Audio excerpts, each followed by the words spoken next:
Hello, my name is Liz James, and I lead Berwick Partners Education Team. I've worked for the Hodgins Bernstein Group of companies for nearly 18 years, and during that time, I've met and supported thousands of candidates. We do a tremendous amount of work with academic registries right across the UK's universities, so we understand your world. I'm going to talk you through two things today. Firstly, I'm going to give you some tips on preparing an application. And secondly, I'm going to help you get ready for a first stage interview with a search professional. So, preparing a good application is about making the best first impression. It isn't necessarily going to get you the job, but it makes you a notable candidate and it will spark the interest of the appointments committee. There is a lot of contradictory advice about what makes a good CV. My view is that best practice changes from sector to sector, so I will tell you what I perceive as being relevant to you. Let's start at the top. If you have an executive summary, keep it tight and keep it relevant. Summaries can be a little bit hyperbolic and not really add to the impact of an application, so take the time to make it appropriate.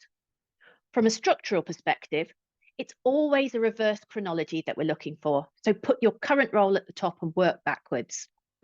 We want clear job titles, the time you spent in post, and your main achievements. Do include some metrics as they provide good evidence of outcomes. If you have a job title that's not self-explanatory, then a quick note to explain is helpful. Hopefully your seniority will be evident, but don't shortchange yourself if it's not. It's fine to add in reporting lines and team sizes. A big red flag for me is massive blocks of text. Bullet points work brilliantly in a CV. Think pithy, think punchy, and you'll keep people's attention. Also, keep an eye on your level of detail. You may have had a Saturday job as a teenager in Woolworths, but I don't need to know that. There's no rule for length, but if your CV is longer than 2 sides, I would get someone to give it the once over. If you and they are satisfied that everything is relevant, then by all means have a longer CV. Just do that quality check first. Moving on to the covering letter. It's important that you set out your motivation for applying and an outline vision for the role too. This can be very brief, but it creates an enthusiastic and positive tone.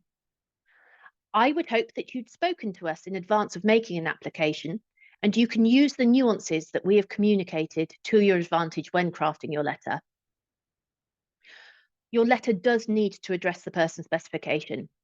By all means, do it piece by piece as per the points in the job description. But if you can use continuous prose that is engaging, then that is wonderful. Like the CV, a good covering letter will connect you to the appointments committee and make them excited to meet you. Related to that, get a bit of yourself across. Write in a style that's authentic to you and in a way that draws the reader in. This stops a letter from being too starchy and too clinical.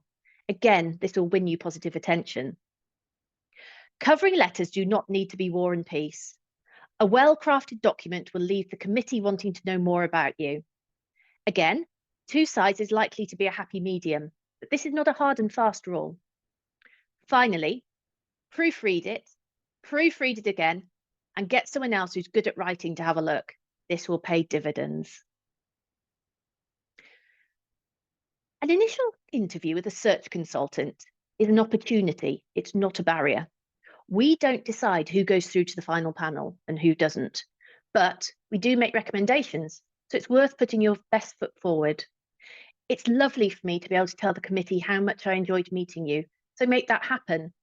Humour, appropriate anecdotes help ensure that our conversation flows, so don't be afraid to use them.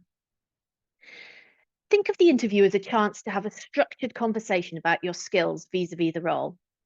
In and of itself, it can be part of your preparation for the next stage of the process, so bring your whole self to it. It's not a transactional interaction, so building rapport with us matters. If you have any personal requirements, then do let us know. We want you to excel and give the best account of yourself that you can, so letting us know how you thrive is helpful. Equally, if you are struggling because you have a cough, or in the context of Teams or Zoom, the doorbell rings, this isn't the end of the world. We're all human. On that note, my philosophy is that an adversarial approach to recruitment is seldom helpful. I try to create an environment where you'll feel relaxed and be able to draw upon your authentic self, thereby showcasing your skills accordingly. So I'm going to get down to brass tacks with regards to the interview.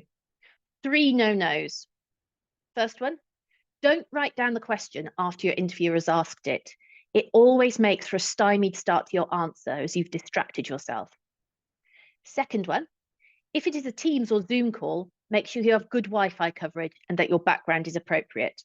This may sound obvious, but it's often clear that someone has hopped on a call without giving thought to how they are presenting themselves, or indeed whether the technology will hold up. Don't be critical about your current employer.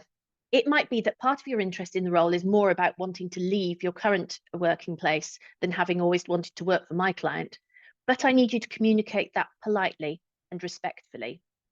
Furthermore, I will likely ask you about how you think my client is performing at the moment. Again, frame your comments in a constructive way. You may have identified some issues at play, but outline them in a way that is upbeat.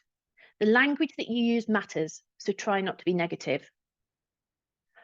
Unsurprisingly, do your research prior to the meeting. This is not just about learning statistics and metrics, but rather considering where your potential employer is strategically and what the priorities of the post are likely to be. Give yourself some thinking time too.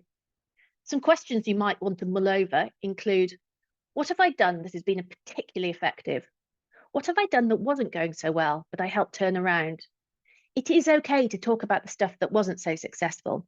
It demonstrates self-awareness.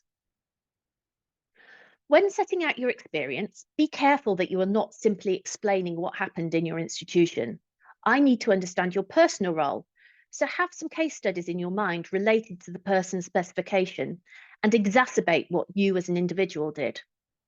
I like to think about this as mental filing, in that you are tidying up the ideas in your head and will therefore have them neatly to hand so that you can present them to me in a considered way. There will, of course, be questions of a technical nature that you as a professional can respond to very easily. But there will also be things that pertain to what you would like to work for or work with. One question that always floors people is, how would your colleagues describe you and why? Give this one some thought. Don't be too self-effacing. As I mentioned before, self-awareness is great, but projecting a negative self-image is counterproductive. Something I often hear is, I'm not very good at interviews, and this normally stems from a bad experience. I want you to have a good experience, and I will tell you that. So don't convince yourself that our meeting isn't going to be positive. Finally, and I know it's easy for me to say this, but try and relax into the meeting. This stage is part of the learning process about the role, so loosen your shoulders and you'll get much more from the encounter. Regardless of whether you're going to progress to final panel or not, I will talk you through the report that I wrote on you following on from our meeting. The sorts of stuff that I will cover in that conversation, I will outline your motivation and how compelling that is. I'll talk you through the suitabilities of the examples that you gave me and whether you convince me as to your core skills and their transferability. I'll let you know which parts you're perhaps less strong in, but in terms of reassurance, these comments very rarely come as a surprise to my candidates. Ultimately, I provide food for thought, and I can tell you now that when I interview people multiple times over the years, there is always an improvement in their confidence and technique. To this end, as a candidate, search professionals are your friend, and you will get a lot out of working with us. I hope you found this useful.